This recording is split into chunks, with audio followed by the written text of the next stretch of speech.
When it comes to the mind and you have a team that's working for you, you have to recognize that what you communicate to your team is going to be very important, particularly if you're the leader. So you want to always be casting a clear and positive and authentic vision for where you want to take the company. Welcome to The Profitable Table, fed by Woolco Foods, the nation's first podcast devoted to the business and lifestyle of the hospitality industry. Now, here's your host, Woolco Foods CEO, Stephen Toberoff. Hello, everyone, and welcome to another episode of The Profitable Table, fed by Woolco Foods. I am your host, Stephen Toberoff, and today I want to go through a subject that I was having a really interesting conversation with another business person about.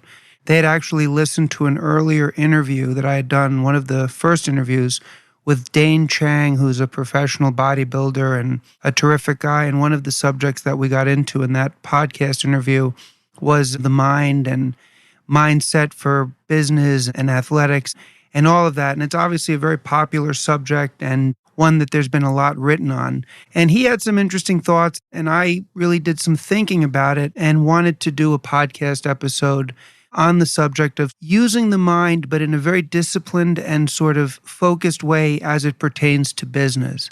I've been CEO of Woolco Foods since 1999, and I've had the opportunity to work with a lot of people, thank God, see this business grow and go through some different challenges, take advantage of certain opportunities and work to achieve certain goals.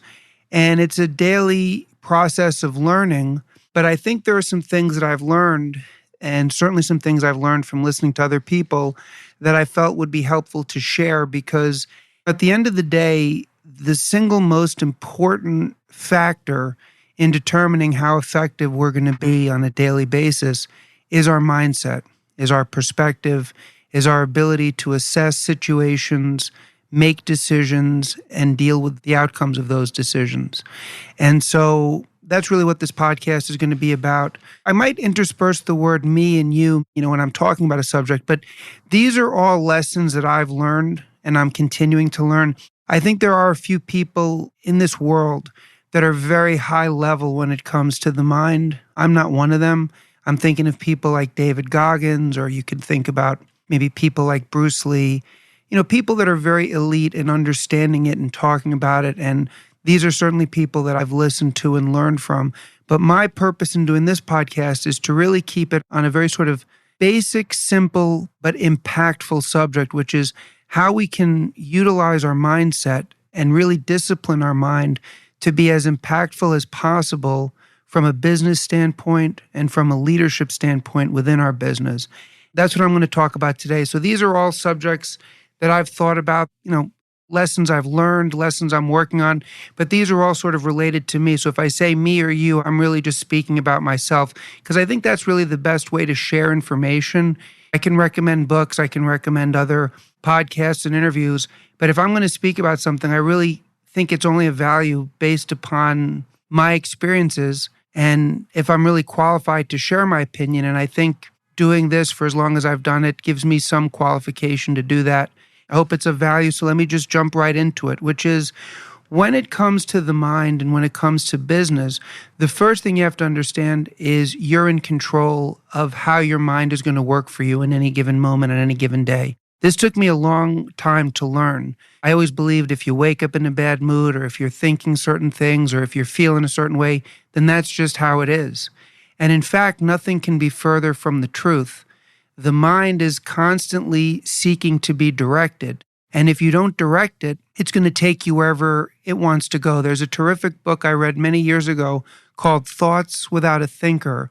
The author's name is Mark Epstein, and it was about a Buddhist perspective to psychoanalysis, but it was much deeper than that. But one of the lessons I learned from that book is that the mind is always throwing up thoughts. The mind is always throwing up different ideas and different emotions, and we assign truth to them. But in reality, it's not the truth. The mind is best served if we're directing it. And so in business, especially, when you're dealing with other people, when you're dealing with challenges, when you're dealing with circumstances, it's very important that we use every ounce of strength and ability and insight that our mind can give us. We do not want to put ourselves at a competitive disadvantage by not having our mind on our side. So all these notions of waking up on the wrong side of the bed, or I was just really emotional at that moment in time, or just having a bad day, business will allow you to operate in that mindset, but you're going to have a competitive disadvantage to people who discipline themselves. So the first thing we have to understand is we are in control of directing our mind. It's a daily challenge, it's a minute-by-minute challenge, it's an hour-by-hour challenge, but that is the challenge, because if we direct our mind, we can have it serve as a tremendous asset to us and an ally. If we don't take responsibility for doing that, it can be a tremendous adversary and create lots of problems. So when we talk about that we're in control of it, what does that mean? Well, the first thing is we have to choose what we focus on. So in business, whether it's you're just starting out and you're a one-person shop, or you've got a lot of people that work for you, wherever you're at in your business journey, there's always going to be lots of stimuli coming at you. Sometimes you're going to like it, sometimes you're not going to like it, sometimes it's going to be encouraging, sometimes it's going to be discouraging. At the end of the day, it is imperative that you choose what you focus on. Napoleon Bonaparte famously could make his mind a chest of drawers, meaning that you could focus on something. When he was done with that, close that drawer, open another one, so that whatever he was doing was getting his complete focus. So one of the disciplines we want to really work on, and when I say we, again, I'm talking about myself, this is something I'm practicing all the time, trying to get better at, is whatever you're doing at that moment in time, focus on that. And don't let other distractions or opinions or emotions or unfactual beliefs color your thinking. Whatever you're focusing on at that moment, be present, give it your full attention, think about it, process it, and you'll have a much better probability of having a favorable outcome than if you're really going into it highly emotional, not focusing, thinking about two other things you have to do, not giving it your full attention. You have to choose what to focus on. You have to choose what you focus on and then truly focus on it. Within that context, but probably much more important, you must choose how you communicate to people. So often in life, and this happens to me, it happens to everybody, we will say things out of anger, out of fear, out of excitement or whatever, and then we'll regret it. We've all had that experience. And in our personal lives, it's unfortunate when we say something that we don't like to somebody that we care about and we apologize, we move forward. But in business, you need to reduce those occurrences as much as possible, because in business, the stakes are much different. You're not dealing with people who love you all the time. You're not dealing with people who are interested in what's best for you. And so you need to be very focused and deliberate when you communicate. What does that mean? Be mindful before you speak. Really understand before you speak, what is it that you want to communicate? Who is it that you're speaking with? What is the purpose of your communication? That's a lot to process, but again, over time, the more you think about it, the more you focus on it, the better you will get at it. Because ultimately, depending upon who you're communicating with, you have a different objective. If you're having somebody on your team that works for you, you don't want to disempower them. You don't want to upset them. You don't want to do anything that's going to make them get out of their game. So when you communicate to them, it's got to be in a manner that's going to build people up, excite them, get them focused, get them with the program. If you're talking about a business deal, or you're dealing with somebody in the realm of business that maybe owes you money, or that maybe you owe money, or maybe vendors that have a choice to sell you a product versus someone else, whatever it is, you have to be aware of the situation and be very mindful and focused about how you communicate. Don't just run off at the mouth. How do you do this? You just take a second or two and say, okay, I'm talking to this person. This is my objective. Let's communicate. Again, let's be present and let's be focused. Don't just fly off your emotions. One of the biggest mistakes that people make, particularly if they're in a position of authority, is they feel incorrectly that because they're the quote-unquote boss, or they're the owner, or they're the manager, or whatever it is, that they have to come off a certain way, that they have to really demonstrate their authority, that they have to really show everybody that they're in charge. That never works. That just communicates weakness. What demonstrates authority and control and what engenders respect in people are people who are in control and deliberate of what they're doing, and not motivated by their emotions, and not motivated by trying to convey something to you to overcome a feeling of insecurity or uncertainty or inadequacy. You cannot afford that if you're a business owner, cannot make that mistake a lot. So something to practice on, be very mindful and focused when you're communicating and be attentive to who you're focusing on. Now, when it comes to how you choose what to focus on in any given moment, this was something I actually learned from listening to Tony Robbins, and I've heard other people speak about this, because if I learn something, I want to share who taught it to me. I don't want to pretend like I'm coming up with all this stuff. This was something that I remember reading in something Tony Robbins wrote, and I've seen other people talk about it, which is the best way to focus your mind in any given moment is by asking it a quality question. This has worked for me 100% of the time. Whenever I'm presented with a challenge or a circumstance or something, the questions determine how you're going to react and what you focus on. So, very basically, if you walk around all day and you say to yourself, why do I suck? Why does this always happen to me? Why is my business failing? Why am I such a disappointment? All this negative stuff, your mind will answer those questions for you. You ask the question, the mind is going to start working on giving you an answer. If you ask a different type of question, which is, what's great about this situation? How can I turn this around? What am I not seeing? What is the best way to attack this problem? Where are areas that I could find information? Those types of questions, your mind will also give you an answer to. So the mind is going to react to the question. It's up to us to ask the right questions. And that lesson has been one of the most powerful lessons that I've ever learned in life and in business, and it has helped me immeasurably. So within this context of focusing, whether it's in terms of what we focus on or focusing when we communicate to somebody, it starts by asking ourselves a deliberate and powerful question or set of questions. It's a very simple trick, but it works 100% of the time. And then to tie this whole subject together within the context of business, you want to measure your outcomes. I'm a big believer in the phrase, if you can't measure it, you can't manage it. So whatever objectives you're trying to achieve, whether it's in sales or purchasing, whether it's in training your staff, whether it's in expanding your business, whatever it is, have your goals written down and measure yourself on a weekly or bi-weekly or daily basis so you can track what's working and what's not working. A lot of people avoid doing this because sometimes it's not fun to see that you're not making the progress you want to make. Sometimes it's a lot more fun to just trick ourselves into thinking that we're doing great when if we actually analyzed it, we would see that we're not improving as quickly as we want. But whenever you take the time to create an organizational framework that enables you to measure what you're doing, again, like what I just said before this about questions, this strategy has always worked for me. Because once you start measuring something, you're going to know quickly as to what's working and what is not working. And if you can just forgive yourself from the beginning and saying, hey, I'm not perfect. Not everything's going to be perfect. I'm going to make mistakes. Not every week's going to be great. And that's okay. I'm only focused on the results that I want to achieve. That's it. Not focused on my ego, not focused on anything else. Once you have that mindset, if you will, from the beginning, then you start measuring things and you'll see how much better you get by doing this. So that's the first point of the mind. Basically, understand that you're in control if you choose to take control. How do you do that? Through focusing on what you choose to give your attention to, focusing on how you communicate with people. The best way to create that dynamic in the most impactful and positive way is through asking great questions and then measure what you're trying to do, and you will see progress.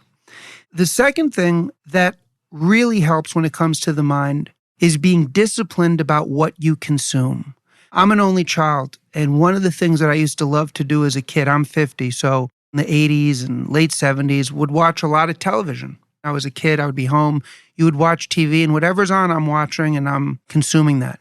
There was no internet. I did enjoy reading, I would read books. That was what was available. But we're at a moment in time right now where you can choose to consume whatever content you want. You get to choose now. You get to choose what type of videos you want, what type of blogs you want, what type of websites you go to. And sometimes people lose sight of that. Even me at 50, sometimes I've lost sight of this, but I really don't lose sight of it much anymore. I never sit in front of the TV now and just zone out. I'll never just waste time scrolling through a newspaper. I'm really very much aware of how much information is out there. So for example, during the most challenging days of the pandemic, I was going to entrepreneur.com every day and reading great articles. One article by Sarah Blakely was so inspirational and so helpful that I just reread it the other day to just put me back into that place. There's so many great podcasts out there, so many great YouTube channels. So the first thing you want to do is your mind is going to be nourished by what you put in it from a content standpoint. Make positive choices. If you've made the decision in life that you want to start your own business or you want to grow your business, that's a 24/7 competition. And knowledge and information is a big and powerful currency to achieve those objectives. So don't lose sight of the fact that there is so much opportunity out there to choose great content. So a lot of the stuff that I will do, I love reading books. I'll read books about business. I'll read books about military history because I like to read about strategy. I'll read biographies. I look at entrepreneur.com. It's a great go-to spot for me to get ideas. I read trade journals in the food and hospitality space for inspiration and also insights. I love the Instagram pages of David Goggins and Cameron Haynes. You will find whatever you're looking for, but the first step in that is, I'm not telling you what to do. Do whatever you want to do, but if you want to get the most out of your mind and your day and be the most impactful leader you can be, make the decision to consume content in whatever format works best for you that's going to inspire you and educate you. Inspiration is important because our emotions are very, very valuable. Again, back to Napoleon, one of the reasons he was such an amazing general was he inspired such morale in his troops. So you got to be inspired. It gives you that energy, it gives you that optimism, but then you have to be educated. The information we have already, that's working for us. We know it. But I'm always blown away when I learn something new that I didn't know and I incorporate it into my business and it has such an amazing impact. It makes me hungry to go out and learn more and more. And we're in such a great time to do that. So one, be very disciplined and very deliberate about what you're consuming. Two, what I really try to do, unless I'm watching football, like I do love to watch football games and be entertained by that, or sometimes I'll chill out with my wife or my kids and watch a movie, but I really almost always like to consume content where I'm learning something. So for me, if I'm reading a book on military history, it's intellectually stimulating, it's relaxing, but I'm also learning strategy. Or I'll just read books directly about business. If I'm watching YouTube videos and I don't want to watch something that's just about business, I'll watch a video that shows me people coming up with answers to complex challenges so that I can see how people are thinking differently. But I'm always trying to consume content that's going to make me a more effective business person and a more effective leader. So what this will do is ultimately, this is going to give you the ability to create value for the people that are working with you and for the people that you're doing business with. Because the more quality content that you consume, the more that you can share with people. So for example, after I read David Goggins' book, Can't Hurt Me, or after I got a great audio book on the speeches of Martin Luther King, which I listened to, called The Radical King, was put together by Cornel West. And I could go on and on about different content that I've gotten that enables me to share meaningful, positive, and impactful information with the people that I'm working with and the people that are around me. Now what happens is your team starts looking to you as somebody that they can really trust and value when they ask your opinion. Because you're not just going to them saying, hey, did you binge watch this sitcom? Or did you hear this gossip about who this person's dating with that? That's not a good look if you're a business owner, and it's not really helpful.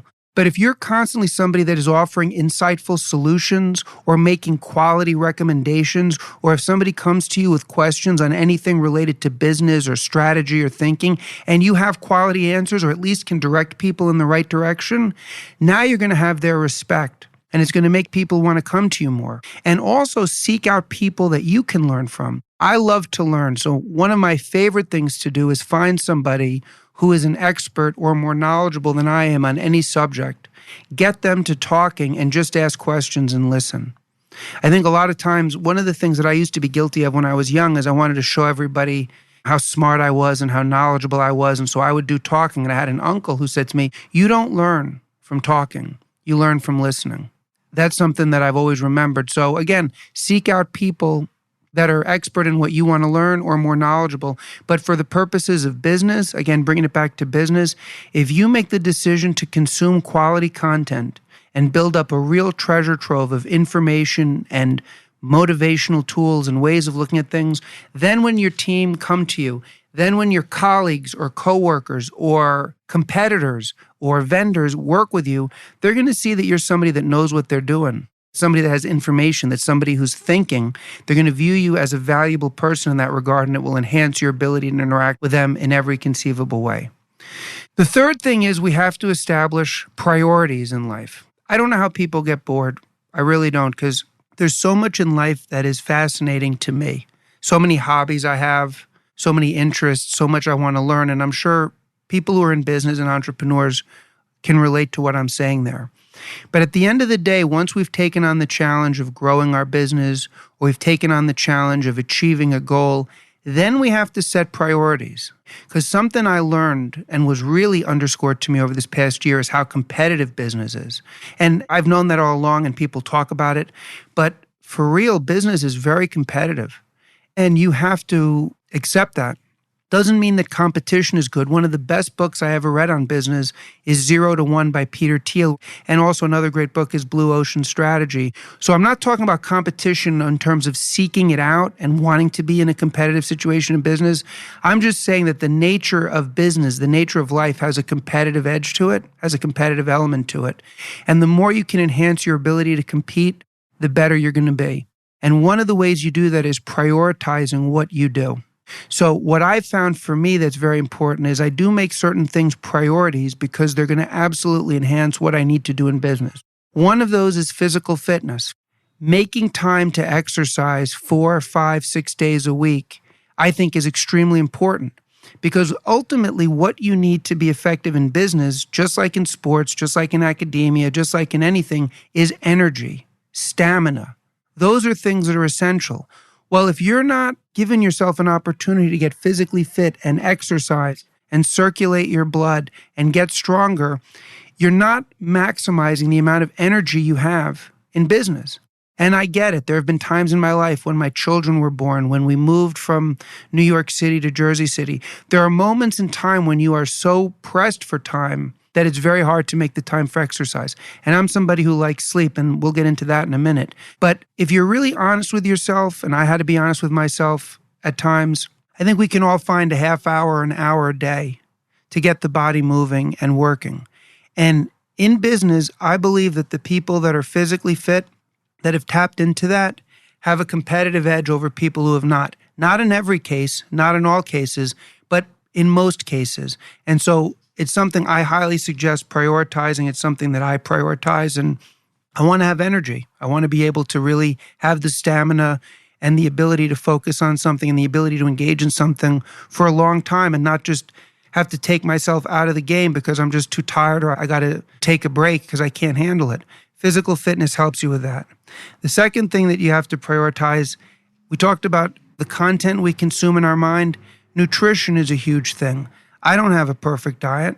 If I want to have some cookies or want to have a little treat, I will do it, of course. But you want to make the majority of what you eat nourishing, vitamins, minerals, quality food, quality hydration. Again, this is for no other reason than to recognize that you are in a competition in business. I know for a fact there are people that are looking to take our spot. I'm sure whatever business you're in, there are people looking to take your spot. That's just the nature of the world we're in, and it never ends. So again, with proper nutrition, you're going to reinforce what you're doing with exercise. How does this relate to business? Energy, focus, and stamina. They're important in athletics. They're extremely important in business. Again, going back to this past year, the ability to withstand the stress and the uncertainty and the long hours and the challenging decisions and the ups and the downs. If you don't have physical and mental stamina to deal with that, you're at a big disadvantage. And it was not easy. But by the grace of God, because I had put in those years and years of preparation, I did have it. And again, by the grace of God, was able to make a lot of positive things happen that might have been foreclosed to me. So I'm just encouraging people to, again, I'm just speaking for myself. You got guys like David Goggins, that's on one end of the spectrum. You got other people on the other end of the spectrum. But just again, We're not judged by our best day. We're not judged by our worst day. We're judged pretty much by our average day. And when I say judge, what I mean is our product, our work product is going to be a byproduct of our average day. So take that approach to your nutrition. Make your average nutrition as quality as can be. And we all know what quality nutrition is, and we know what it isn't. That'll support the exercise you're doing. And again, strength, stamina, endurance, focus. And then the final thing is avoiding things that are going to really do damage to your mind and do damage to your overall ability to compete. So for me, I know that I need my sleep. I'm somebody that needs 8 hours of sleep a night. So if I'm involved in a work project or a challenge that's important to me and it's a priority, I'm not going to be out late at night. I'm not going to skip on sleep. I'm not going to go to some party and small talk that doesn't mean anything to me if it's going to debilitate me to whatever degree in a manner that makes me less efficacious in getting after my goal the next day. So we have to look at those things sometimes and say, hey, look, as much as I want to do this, it's great that this guy's got tickets to the Yankee game, but the next morning I have this great meeting set up that could really be transformative for my business. I've got to get my sleep. Avoid the things that are going to get in the way of achieving your goals if you're committed to your goals. One of the guys that's really inspiring out there is Tom Brady, and another guy who's really inspiring is Phil Mickelson, what he just achieved at the PGA, at the Ocean Course, where I've had the pleasure to be. It's magnificent in Kiowa Island. You look at what these guys are doing from a nutrition standpoint, from a mental health standpoint with meditation, and all of the different things that Mickelson was talking about. And now look what they're accomplishing at 51 for Mickelson. Brady's, 43, winning Super Bowls, playing amazing football. Does not happen by chance. I think Brady goes to bed at 8:30 at night. I could be wrong. Mark Wahlberg's another example. So these are guys that I look at that are high level, and I say, okay, so they're making the decisions. And I guarantee you they have a lot more interesting things that could distract their attention and keep them up than I might. Different trips and parties and seminars and whatever it is. But no, Brady's focused on that next Super Bowl. Mickelson was focused on the tournament.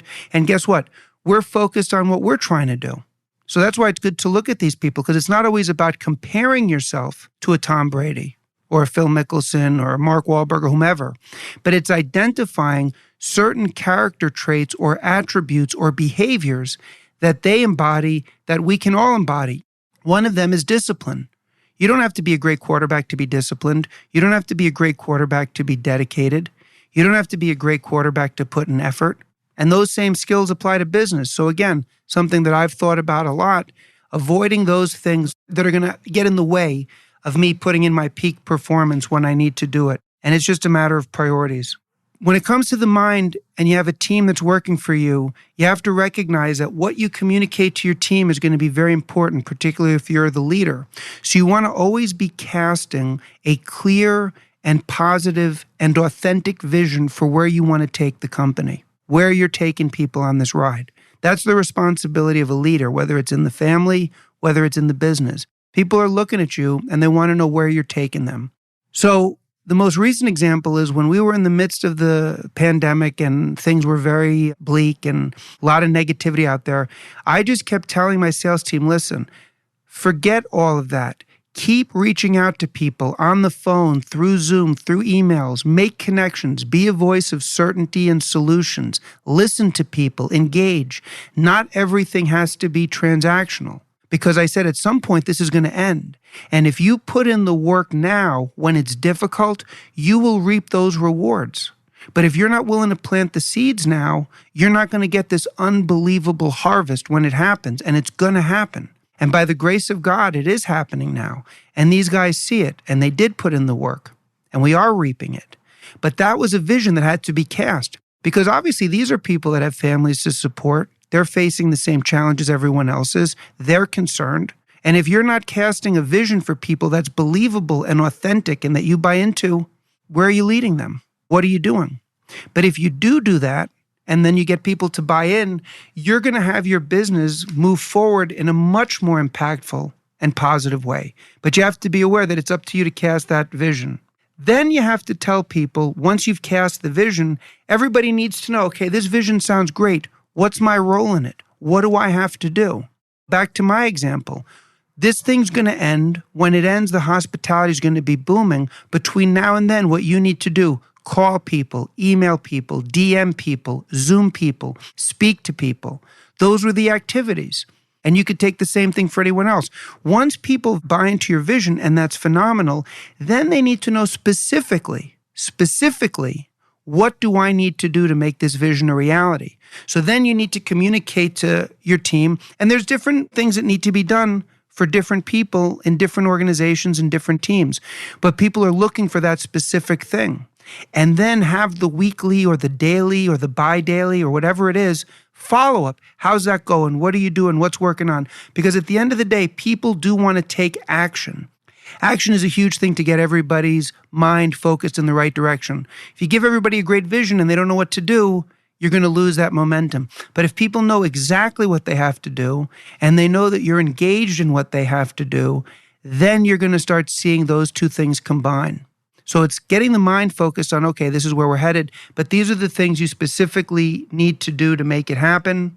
And then the final thing is, and this is an ongoing thing through all types of circumstances, when you're working with your team, be very mindful about how you speak about the present and the future.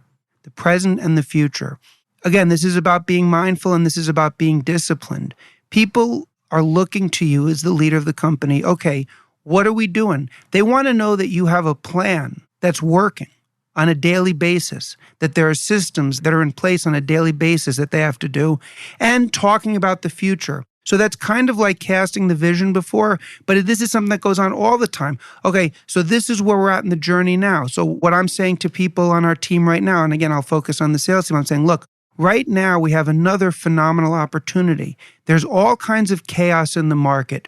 There are supply chain issues. There are logistical issues that some of our competitors are facing. There's all kinds of problems. And what is sales? Sales is about solving problems. So yes, thank God, business is really picking up as we come out of this, and that's great. But there's a lot of problems that restaurants and hotels and caterers and bars and bakeries are having. That presents an opportunity for you as a salesperson, because you can bring solutions to those problems. So now people understand, okay, we've gone to the next phase. The phase is, yes, things are picking up, things are opening up, business is moving forward day by day, but yet I still have opportunities to get people's attention. Why? Because supply chain, logistics, whatever those macro issues are. Always be talking about the future and give people a real clear vision of the present so that they understand, hey, this is what I can do, this is where we're going, and that's it. And then the final thing I would just talk about is at the end of the day, it was Aristotle who said this, and I'm paraphrasing it, but it's a quote worth looking up. I apologize that I didn't write it down. I will put it in the show notes when this is published. But Aristotle talks about that ultimately what makes us who we are our habits, not our thoughts, not our dreams, not our aspirations, not what we think we should be, but our habits. Our habits are ultimately what determine what we do. That goes for individuals and that goes for businesses. So you want to have some habits in your life and certainly in your business life that's going to make things move in the direction you want. One of the habits that I've developed, and again, I'm keeping this purely on business. This is not a personal thing. Keep learning. We mentioned this earlier. Learning is the differentiation point for a lot of leaders. There's so much out there to learn. And if you view yourself as somebody who constantly needs to be learning, you're not only going to get better for yourself, but you can share valuable information with your team so that they keep learning. People want to be a part of something. People want to use every aspect of their potential. And one of those potentials is their intellectual abilities. So if you can constantly keep learning yourself, then you will have interesting and actionable information to share with people, but make it a habit. What do? I don't know, every day I look to certain websites or certain blogs to try to learn something. If I can learn one thing of quality a week or every other couple of days and I can bring it to bear, that's awesome over the course of a year. So have the desire to keep learning and make it a habit. Make that a focal point in your mind that you're going to keep learning. The second thing, which I really have been thinking about a lot lately, which I enjoy, Gary Vaynerchuk has this concept that he's articulated called the clouds and the dirt. I heard him talk about this maybe a year and a half ago. The clouds being your goals, your big goals, your dreams, where you want to go. And the dirt is, okay, now let's bring it back to this 24 hours in front of me and what am I going to do? And something I'm always reminding myself on, maximize the 24 hours that are in front of you. Maximize your impact on whatever you're working on in that moment. Because the fact of the matter is the past is gone. Unless you're going to learn from it, there's not much value there. The future and our goals and where we want to head, very important to have that. Very important to think about it and be in it and have it excite you and have it be a guiding light for where you're headed. But at the end of the day, the only thing we have is the present. And so what we do with each 24-hour chunk of time and the consistency in what we do is ultimately going to be the single determining factor of whether or not we achieve our objectives or not, whether we're successful and all of that. So always bring it back to the 24 hours, because at the end of the day, there are some times when I'll just have some free time on my hand and I'll just ask myself, what can I do now? And one of the great lessons I learned, I honestly don't remember what book I read this in, but what I do every year and every quarter is I write down 3 key goals for myself, for the business I'm talking about. I also do 3 personal goals, but for the business every quarter and on an annual basis, 3 key goals. For each goal, I devote a full page to action steps, which are what steps do I need to take on a daily or weekly basis to make this goal a reality. So whenever I find myself staring out the window or not having something to do, I go to that list. What are my goals? I turn to the action steps, the page that's assigned to each goal, and I see something, and it immediately directs me to have something to do to achieve that goal. That's what I mean by maximizing the 24. It's the consistency of doing that. That's what counts. That really is the secret. It's not the big goal. It's not the massive amount of inspiration. It's the daily grind and the daily attention to it. So maximize that 24. Another habit, be open-minded. I was reading, I wish I could remember what book this was in. I believe it was the book Selling the Invisible by Harry Beckwith, which is an incredible book. I highly recommend to anybody in a service business. I believe it was in this book, but even if it wasn't, that's a great book that I learned a lot from. But there's one very successful executive carried around a card in his pocket that said, maybe they're right. Very powerful. Doesn't mean be indecisive, doesn't mean doubt yourself. It means be open-minded. Be willing to listen to people. One of the things that I think I've done well here is everybody on my team feels very comfortable offering a contrary opinion to me. Ultimately, if it's something where I have to make the decision, then I'm going to make the decision. That's my responsibility. But before I make a decision, you better believe I want to have all the information given to me. So our accounts receivable manager, for example, is phenomenal. And often I will have a decision and I'll say, okay, let's do this, Christine. And she'll say, well, I hear what you're saying, but here's what I think we should do. I think we should do this first. And I would say 95 times out of 100, maybe 99 times out of 100, I'll say, okay, let's do that. And at least 9 times out of 10, she's right. Stanley McChrystal, the general, wrote a book on leadership. And one of the lessons he learned is that if you give the people that you're working with on your team the ability to be the one to come up with the path, even if it's not the one you think of, and maybe it's not even the absolute best one, but because they came up with it, they will be invested in it, and there's a higher probability it will succeed. At the very least, you have to be open-minded, and I would really encourage people to create a dynamic with your team where people feel very comfortable offering a contrary opinion. There have been times where people offer me when I say, I appreciate what you're saying, I've listened to it, I've decided I want to go in this direction, and then I get the full support. You don't want a team where people are just like, oh, I'm not going to say anything to him because he's going to say something condescending or dismiss it, or he doesn't listen. That doesn't help you at all. That hurts you. Makes the people that are working with you feel disempowered, and it deprives you of information that could be essential. So be open-minded in all circumstances, and for sure, create a dynamic with the people that you're working with where people feel they have the permission to offer a contrary opinion. And then think about it. Because I can't tell you how much difficulty I avoided by listening to people on my team and going with their decision instead of mine after thinking about it. Very, very important, okay? And then the final thing is, and this is a habit, keep your attention on your team. If you have a business with more than one person, and that person is you, if you have people that are not you working in your organization, their mindset, their energy, their focus, their commitment is going to have a direct impact on the success of your business. And so it's very important when you're interacting with the people on your team that you be attentive to what's going on with them. And that's just something you develop over time. You want to be attentive Because if you're attentive, you'll sometimes catch something. Or if somebody is not happy about something, or somebody is concerned about something, and they're not just telling you because maybe they're in their own world, you can say, hey, John, I noticed you had a little issue with that. Is there something I'm missing? Or, hey, Melissa, I noticed that you were a little bit short with that customer. Is there something going on with that situation? What's going on? If you're attentive to your team and people know that, they're going to know that you genuinely care about them and the business. Because believe it or not, the people that you have on your team, they care about the business too. And they want a leader that cares at least as much as they do. And they also want somebody that cares about them and respects them. So if you walk around all day just thinking about yourself and everybody is just part of your whole world, not good. You want to get in the habit of being attentive to the people around you. That way you will pick up some things, start asking questions, learn something that can take your business in a whole other direction, positive direction. Very important.